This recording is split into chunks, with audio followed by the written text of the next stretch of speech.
Hello sa inyo mga kasari, good morning. Today is Tuesday, June 18, 2024 and for today's video, tayo ay, dahil galing kami guys ni partner sa Dali, i-haul ko sa inyo yung mga napamili namin kay Dali and ngayon kasalukuyan ako nagluluto mga kasari ng french fries kasi nag-order yung pamangkin ko, isang order, 20 pesos. So kahit isang order lang guys, niluluto namin kasi buena mano. So, magaling magbuena mano kasi itong pamangkin ko. Maraming bumibili kapag siya ang nagbubuena mano. So, puntahan natin guys yung niluluto ko na french fries dito sa labas. Kasi baka masunog.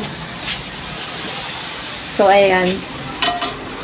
So, yung french fries guys, kailangan lubog siya sa mantika para maluto agad. So, maya-maya pa to konti. And na-prepare ko na rin yung table namin dito. Ayan yung table namin. In-order ko yan guys sa Lazada. And then, yung mga i-haul ko sa inyo guys is eto. Ayan. Hindi ko pa siya nagagalaw guys. Hindi ko pa talaga nakukuha yung mga pinamili namin dyan. Kasi pagkarating namin guys, galing kay Daddy, kumain ako. Kasi kapag hindi ako kumain agad, nahihilo po ako. So, parang sa breakfast ako kumukuha ng lakas maghapon. Kaya hindi pwedeng hindi ako kakain ng agahan. So, update ko na lang kayo guys mamaya kasi aayusin ko pa yung french fries kasi baka masunog.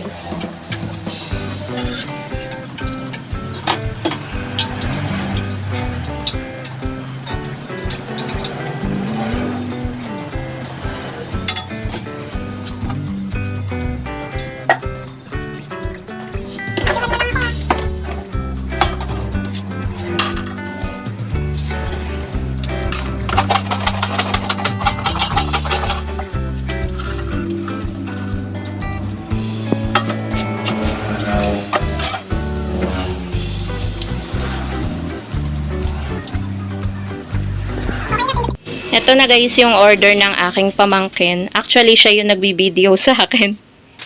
So, ayan. Buena mano. Marami siyang pera ngayon. Favorite niya yan guys. Yung order niya, ito guys, ano siya, parang Heinz ketchup. Yung sa McDo, ganun na lasa niyan. Tapos, yung french fries niya, iodized salt. Parang kalasa talaga siya ng McDo. 'Di ba? Masarap na. Diba? Masarap daw. So, balik na tayo dito, guys. Check ko muna pala ito kung napatay ko. Kasi delikado yan. Yan. Yan yung aking inumin. Ito, guys. I-haul ko na to sa inyo. Ngayon, Tuesday. Tama lang naman yung ganap ngayon, guys. Inaantay ko ngayon din yung ahente natin ng mantika. Kasi kukuha tayo, guys, ng mantika. Hindi ko alam kung kukuha ba ako ng asukal, pero check din natin. Ang dami ko pang asukal. Ang dami pang asukal, guys. Hindi muna ako kukuha ng asukal. Naubos din yung benta ko eh. May benta na kasi ako, guys, na 1.8. Ito, ginamit natin dito pampamili. Tapos ito na lang yung natira. At least, 'di ba, guys? Napaikot agad natin yung ating sales. At yun naman yung pinakamaganda talaga. Hindi natin ginagasto sa iba yung benta natin, sa paninda din. So, haul ko na sa inyo guys ito. So, ayan po mga kasari, mag-start na po tayong mag-haul habang wala pang bumibili ng mga napamili po natin kay Dali. Bali, meron po ako ditong tatlong eco bag. Unahin na natin tong isa. Bumili po ako ng ilang peraso lang ng C2 kasi hindi naman po masyadong mabenta ngayon ng C2. So, C2 solo. Ang bentahan ko po nito ay 17 pesos. Sky Flakes, 8 pesos. And Chips Delight, kumuha ko ng 5, 15 pesos. 12.50 yata yung puhunan niya. So, meron tayong 2.50. Si partner guys, bumili nito plastic spork. Pinagsamang ano guys, pork at spoon. Kaya spork. Ayan. And then, Nescafe Original Twin Pack. Tag 15 ang bentahan ko niyan. 12.50 din yung puhunan niya. Kada isang twin pack. So, yun lang guys ang laman nitong isang eco bag. Dito sa kabila medyo puno siya.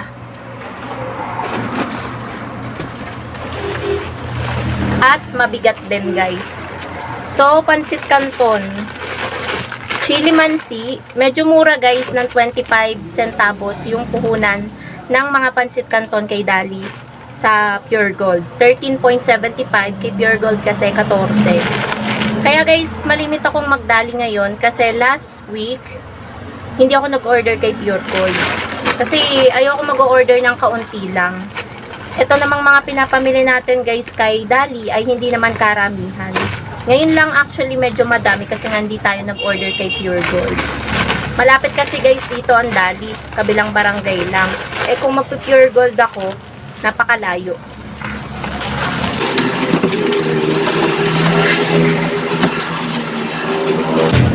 So, ang bentahan nga pala natin mga kasari ng pansit canton is 16 pesos. So, plus 2 lang ako.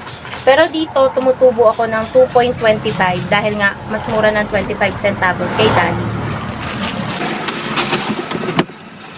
So, bumili din ako guys, pandagdag, Swakber brand.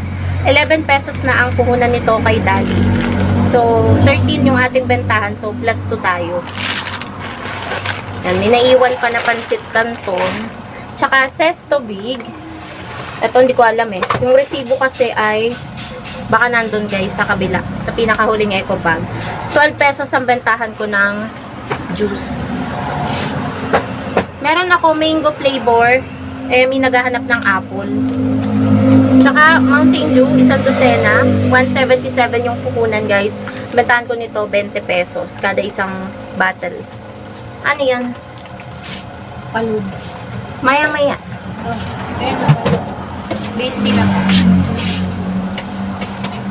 Papaload guys si mother. Sabi ko maya-maya konti. Pero kapag ibang customer naman, ihinto ko naman. Patapos na tayo guys. Pangatlong eco bag na to. And ito yung resibo. Sabi na nga nandito yung resibo eh.